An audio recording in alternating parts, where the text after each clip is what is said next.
कि कल है तीज, जिसको हमारे यहाँ गणगौर तीज कहते हैं। शंकर और पार्वती 16 दिन तक तैयार हुए थे और तैयार होने के बाद शिव और पार्वती की कल है तीज, जिसको हमारे यहाँ गणगौर तीज कहते हैं। शंकर और पार्वती 16 दिन तक तैयार हुए थे और तैयार होने के बाद शिव और पार्वती शिव महापुराण के यजमान बनकर जा रहे थे। तो कल का दिन है वो।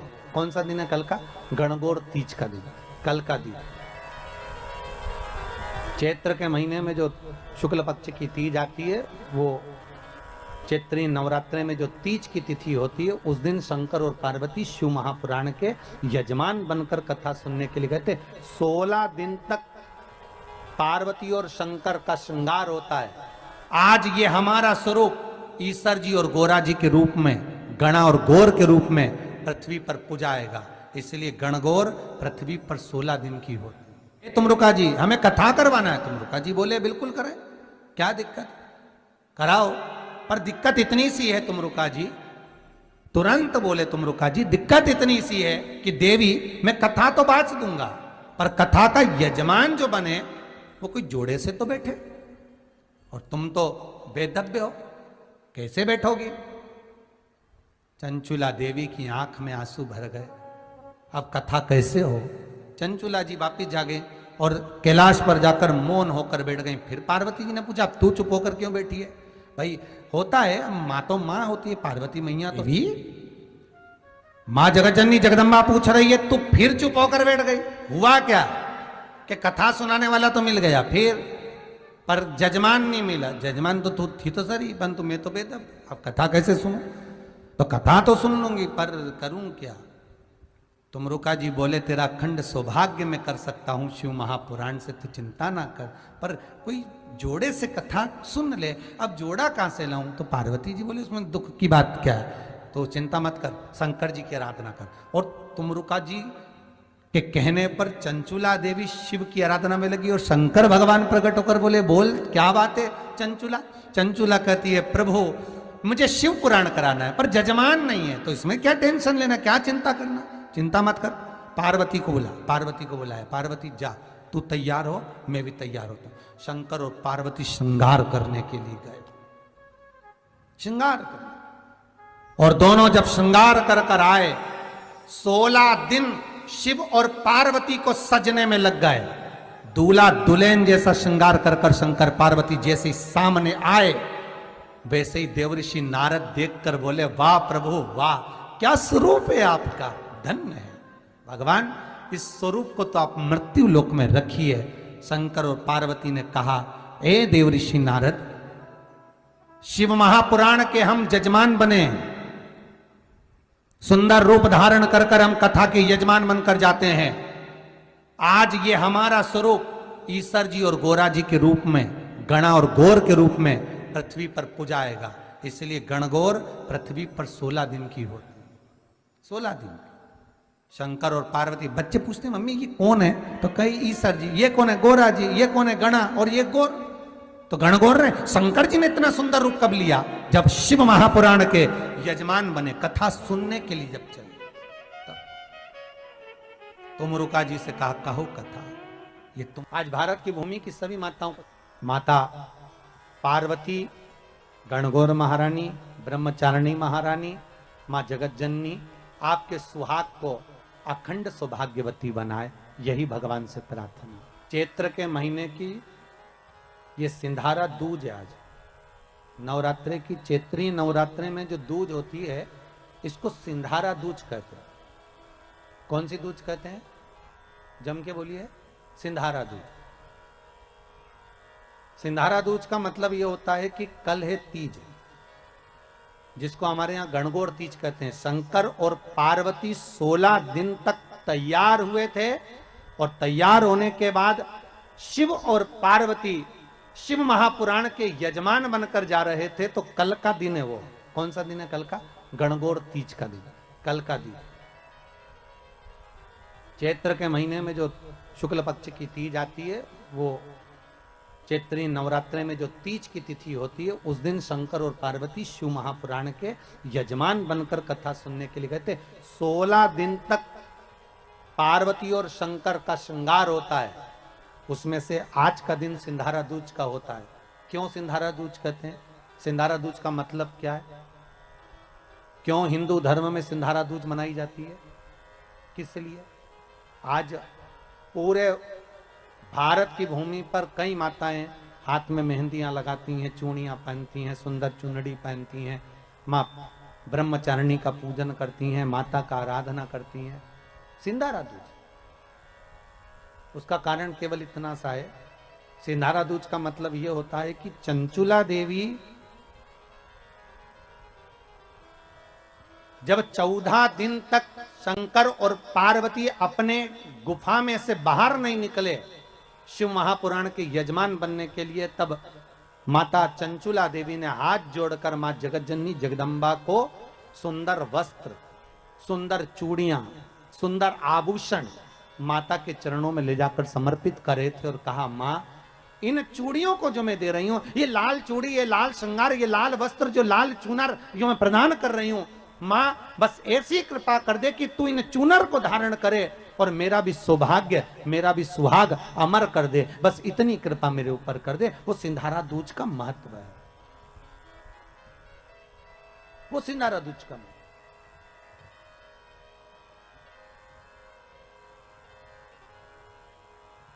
आज भारत की भूमि की सभी माताओं को सिंधारा दूज का बहुत बहुत बधाई।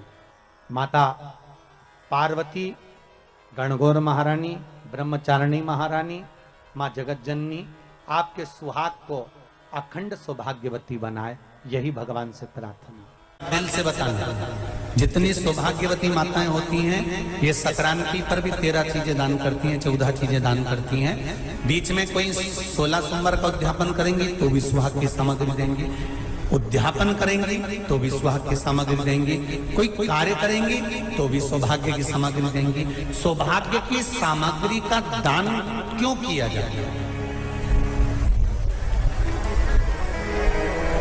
सौभाग्य सूचक वस्तुओं का दान क्यों किया जाए? सौभाग्य की वस्तुएं क्यों प्रदान करी जाती है, क्यों दी जाती है? उसका कारण क्या है?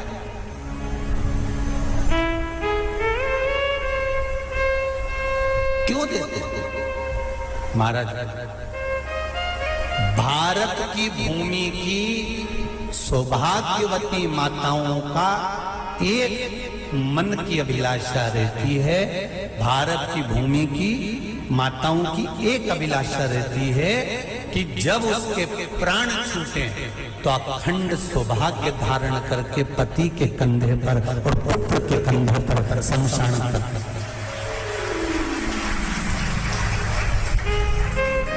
ये भारत की भूमि की माताओं की सोच है, उनके मन का संकल्प, उनके मन का भाव।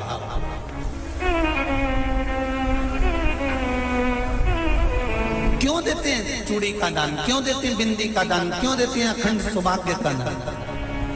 किस महाराज?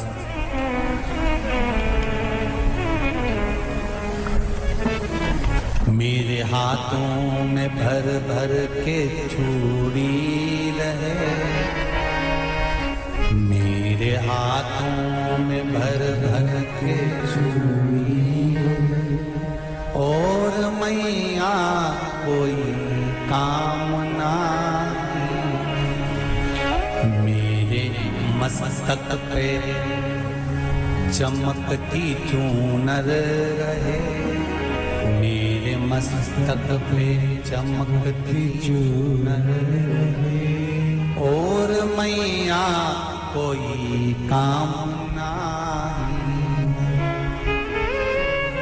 मेरी मांगों में भर भर के सिंदूर रहे, मेरी मांगों में भर भर के सिंदूर रहे, और मैया कोई कामना नहीं, मेरे पाँव में बिछुड़ी का जोड़ा, एक बिछुड़ी नहीं, कितनी? 2 3 4 5, एक एक पांव में जोड़े से बिछुड़ी होना चाहिए, केवल एक नहीं, सिंगल नहीं। वो तो आजकल का फैशन हो गया महाराज, जो केवल एक बिछुड़ी धारण कर लो उसी में फैशन दिखे।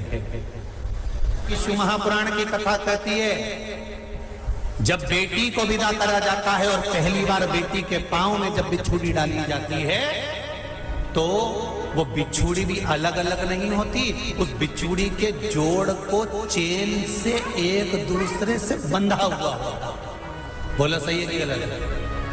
जितने आस्था चैनल पर कथा सुन रहे हैं, जितने फेसबुक पर सुन रहे हैं, यूट्यूब पर सुन रहे हैं, सुन लेना कि मेरे भारत की माताओं का जब पाणी ग्रहण संस्कार किसी बेटी का होता है, उसके पांव में जब पहली बार बिछुड़ा पिनाया जाता है, बिछुड़ी पिनाई जाती है, तो वो बिछुड़ी भी एक दूसरे से बंधी हुई होती है, चेन से बंधी हुई होती है।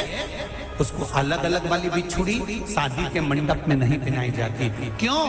जैसे ये बिछुड़ी एक दूसरे से पांव में बंधी हुई है, तुम्हारी जिंदगी अंतिम श्वास तक ऐसी ही बंधी हुई है। यही वो तो अब माताओं ने थोड़ा सा फैशन चेंज कर दिया, अब पांव में ज्यादा बिछुड़ी नहीं करती, गड़ती है, चुभती है, एक बिछुड़ी धारण है। महाराज पर नहीं, बिछुड़ी भी 2 हो, जोड़े से। हमारी माताएं, भारत की भूमि की जो माताएं हैं, ये चूड़ी भी हाथ में पहनती है तो जोड़े से पहनती है। बोलो जैसा सही है कि गलत है? एक अकेली चूड़ी माताएं हाथ में धारण नहीं करती हैं। अगर भारत की भूमि की संस्कारित माताएं हैं और भारत की भूमि की सभ्यता और संस्कृति को जानती है, तो अकेली चूड़ी नहीं, जोड़े की चूड़ी पहनेगी, 2 चूड़ा डालेगी, 4 डालेगी, 12 डालेगी, पर सिंगल नहीं, अकेले।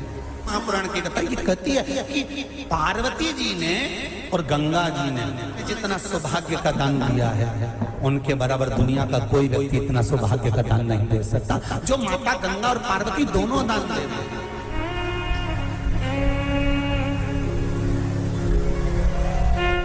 प्रतिदिन दे रहे हैं। और अब तो फैशन आ गया, तुम लोग जो सौभाग्य का दान देते हो प्लास्टिक की डलिया में देते हो, पर एक एक पुराण को उठा कर देख लेना, एक एक उद्यापन को उठा कर देख लेना, जितनी तुम कथा तुम्हारे घर में छोटी छोटी कथाओं की पोथियां पड़ी हो, उनको उठा कर देख लेना। उसमें नहीं लिखा कि प्लास्टिक की डलिया में सौभाग्य की वस्तु का दान दिया जाता है, उसमें लिखा है बांस की पिटारी में, बांस की डलिया में सौभाग्य की वस्तुओं का दान दिया जाए। क्यों? क्योंकि बांस वंश की वृद्धि करता है, बांस सौभाग्य की वृद्धि करता है, और बांस अखंड सौभाग्य, जैसे बांस का पौधा बढ़ते चले जाता है, बढ़ते चले जाता है, उसी तरह बांस की डलिया में जब दान दिया जाता है, बांस की टोकनी में जब दान दिया जाता है, तो ये भाव रखा जाता है कि तुम्हारा सौभाग्य ऐसे ही बढ़ता रहे। पर अब थोड़ा सा फैशन चेंज हो गया, तो प्लास्टिक की डलिया, पर प्लास्टिक की नहीं।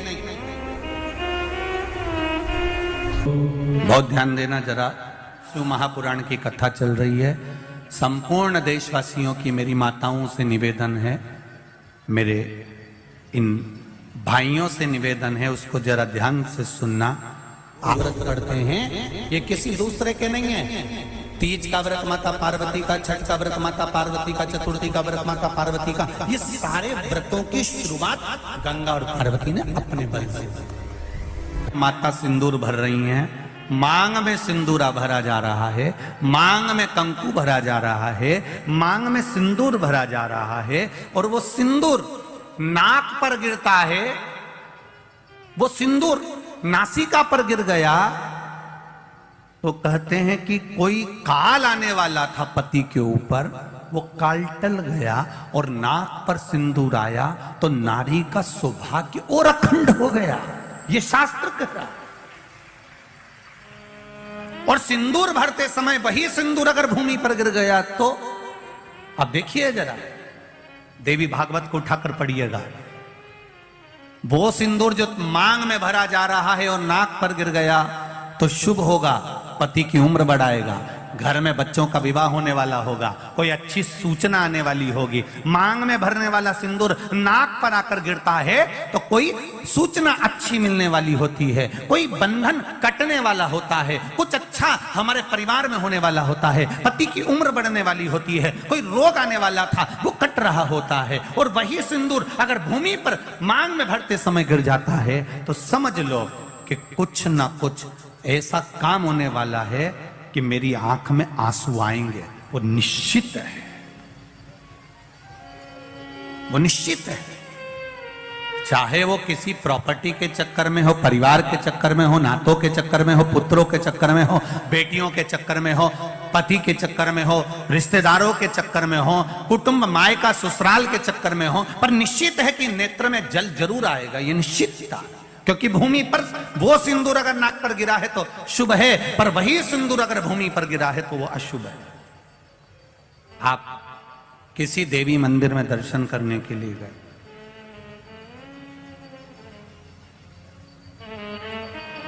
वहां से उन्होंने हनुमान जी के मंदिर का सिंदूर लिया और तुम्हारे माथे पर लगा दिया। समझना जरा कथा को बहुत अच्छे से, उन्होंने हनुमान जी का सिंदूर लिया, तुम्हारे मस्तक पर लगा दिया। अब मस्तक पर आपने अगर सिंदूर लगाया है और हनुमान जी महाराज का या देवी जी का या भगवान का सिंदूर आपके मस्तक पर लग गया है तो वो सिंदूर कम से कम शास्त्र कहता है 2.5 घंटे तक आपके मस्तक पर रहना चाहिए। कितने घंटे तक रहना चाहिए? जम के बोलो जरा। 2.5 घंटे तक रहना चाहिए। कारण क्या है?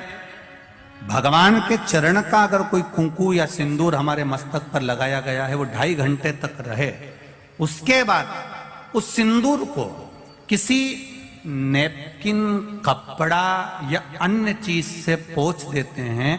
पोंछने के बाद वो गलत जगह पर टंग जाता है, लोग उसका गलत हाथ का प्रयोग कर लेते हैं। वो जितनी जगह गलत जगह जाता है उतना दोष हमको लगते चले जाता है। इसलिए उस सिंदूर का क्रम है कि कोई पुष्प है, उस पुष्प से उस सिंदूर को लगा लिया जाता है, कोई पत्ती है उससे सिंदूर को लगा लिया जाता है, उस पुष्प को फिर विसर्जन में, अगर विसर्जन में नहीं रख सकते तो अपने घर में जो गमला होता है जिसमें पौधा लगा होता है, उस पौधे में उसको डाल दिया जाता है, जिससे वो सिंदूर उसमें मिल जाए और हमारे घर में सदा रहे। पर हमने कोई टाविल, होटल में ठहरे तो होटल के टाविल से पोंछ दिया, कहीं ठहरे थे तो दीवार से पोंछ दिया, कहीं लगा दिया, उसका दोष है, उसका दोष।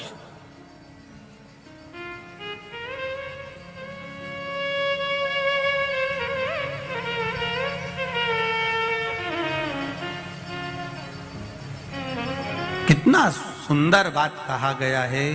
नारी मस्तक पर मांग में सिंदूर भर रही है, नाक पर गिरा शुभ है, जमीन पर गिरा शुभ है, जमीन पर गिरा वो शुभ है, पर मांग का सिंदूर नाक पर आया। इसलिए आज भी बिहार में, जो लोग राजस्थान में, बिहार में, मारवाड़ में इधर उधर अगर आप लोग जाते होंगे तो जब कई बार आपने देखा होगा, आप जाइए जरा कहीं योग लगे तो दादी रानी सती के मंदिर पर जाइए, या आप कहीं झुंझुन जाइए, कहीं आप बिहार साइड, उत्तर प्रदेश साइड में जाएंगे तो माताएं जब मांग भरती है, जब वो छठ की पूजन करती है, कोई बड़ी पूजन करती है तो सिंदूर थोड़ा सा नाक पर लगाकर सिर तक लेकर जाती है। चाहे बंगाल साइड में चले जाओ, चाहे आप यूपी में, चाहे बिहार में चले जाओ, नासिका पर सिंदूर का भाव हो जाता। क्या चाहती हो? आज आपके मस्तक पर सिंदूरा देखा है, मांग भरी देखी है। ये मांग का जो नियम है, ये यहां से लेकर यहां तक भरने का है, ये कहां से प्रकट हुआ है? इसकी प्रागट्यता केवल मांग में ही क्यों सिंदूरा भरा जाता है उसकी, और मांग भी सीधी भी होती है, किसी की आड़ी टेढ़ी भी होती है, अर्थात उसमें कहीं ना कहीं बल थोड़ा सा रह ही जाता है। ये नाग लक्ष्मी ने जो मांगा था माता लक्ष्मी से कि मेरी मांग का जो सिंदूर है ये अमर हो, उसका भाव प्रकट कर। लक्ष्मी जी बोली अमर करने का तो केवल एक ही तरीका है कि तुम्हारे पति को विरक्ति उत्पन्न होना चाहिए। क्या उत्पन्न होना चाहिए? विरक्ति। अब पत्नी कहे अभी तो विवाह हुआ और क्यों विरक्ति उत्पन्न कर दो। विरक्ति उत्पन्न करना है। हां, कैसी विरक्ति?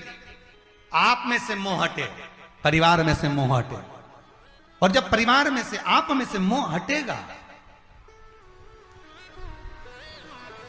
आप में से, परिवार में से मोह हटेगा, जब मोह हट जाएगा तो तुम्हारा पति नारायण की सेवा में लग जाएगा। नारायण की सेवा में लग गया, जो भगवान की सेवा में लग गया वो अमर हो गया। भले आप देखना, फिर वही वाली बात आ गई, एक होता है व्यक्ति, एक होता है व्यक्तित्ववान। दो होते हैं। कौन कौन होते हैं? एक व्यक्ति, एक व्यक्तित्ववान। एक व्यक्ति होता है और एक व्यक्तित्ववान होता है। व्यक्ति मरता है, उसको कोई याद नहीं करता, 13 दिन के बाद सब भूल जाता है। पर व्यक्तित्ववान जब मरता है उसको सब याद करते हैं कि व्यक्तित्ववान व्यक्ति मर गया। भजन करने वाला, नाम जाप करने वाला, नाम स्मरण करने वाला, नाम कीर्तन करने वाला, भगवत भक्ति में डूबने वाला, ये मर गया। तो भगवान की भक्ति में जो डूब गया वो अमर ही तो हो गया। स्त्री को हल्के में ले लेना, पर उसके मांग के सिंदूर को हल्के में मत लेना। उसके मांग के सिंदूर में वो बल होता। महाराज, जब स्त्री हाथ,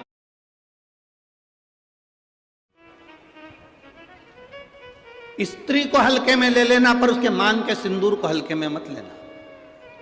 उसके मांग के सिंदूर में वो बल होता।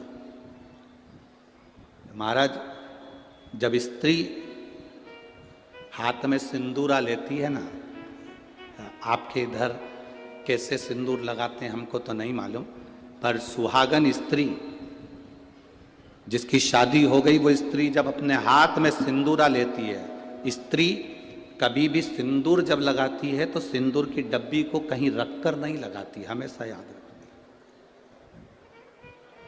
जिस नारी सिंदूरे को नीचे रख दिया, या सिंदूरे को अलमारी पर रख दिया, या सिंदूरे को टेबल पर रख दिया और उसमें से लेके सिंदूर लगा रही है, तो वो नारी, हाँ, एक जगह पर सिंदूरा रखा जा सकता है, जब आप सुहागल कर रहे हो, कोई पूजन कर रहे हो, तो आप देवी जी को, गणेश जी को जो सिंदूर चढ़ा रहे हो वो चढ़ा हुआ जमीन पर भी रखा हुआ मांग में धर सकते हो। पर जब आप स्वयं 16 श्रृंगार कर रहे हो, उस जगह पर सिंदूरा जमीन पर नहीं रखा जाता। सिंदूरा जमीन पर रखा हो, नारी मांग का सिंदूर भरती हो, तो पति को रोग ग्रसित करता ही है, पति रोगीला होता ही है, ये निश्चित है। उसका पति रोगीला जरूर होगा, ये निश्चित है। उसको रोग जरूर घेरेगा, ये पक्का है। स्त्री जब सिंदूरा में, यहां तक शास्त्र प्रमाण देता है कि एक दुल्हन पहली बार जब मांग भरती है और पति उसकी मांग भरता है, तो पति के भी हाथ में सिंदूरा पकड़ाया जाता है और पति अपने हाथ से उस मांग को भरता है। पति के हाथ में सिंदूरा पकड़ाया जाता है। वो सिंदूरा साधारण नहीं है।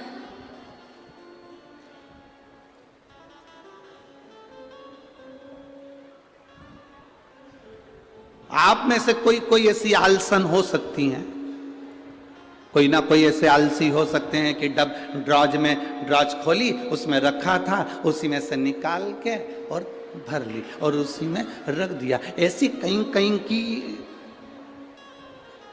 मिस इंडिया हो सकती है, ऐसी कहीं कहीं की। पर मेरा विश्वास कहता है, भिंड जिले की तो नहीं कह सकता कि ऐसी होगी। भिंड जिले की जितनी होंगी हाथ में सिंदूरा लेकर सिर पर मांग भरने वाली ही होगी। सिंदूरा हाथ में लेकर, तो स्त्री को हल्के में ले लो, पर उसके सिंदूर को हल्के में नहीं ले सकते। सिंदूर में वो बल होता।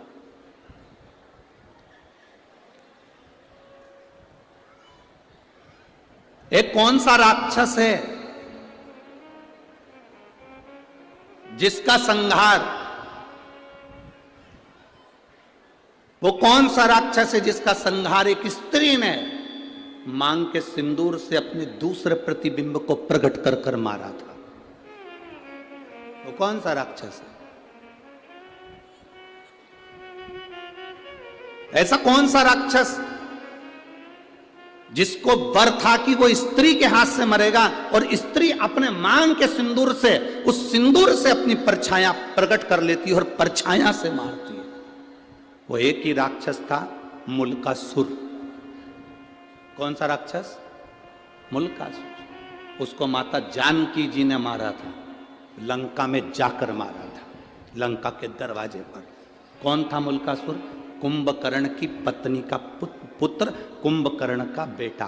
कुंभकर्ण की जो पत्नियां थी उसमें से एक करकटी थी जिसका पुत्र भीम था। उस भीम को शिवजी ने मारा था तो वह भीमा शंकर बन गया था। और कुंभकर्ण का एक बेटा था मुल्कासुर, जो जन्म लेने के बाद मूल में हुआ था तो उसको भिगवा दिया गया था, जिसको सीता जी ने मारा था।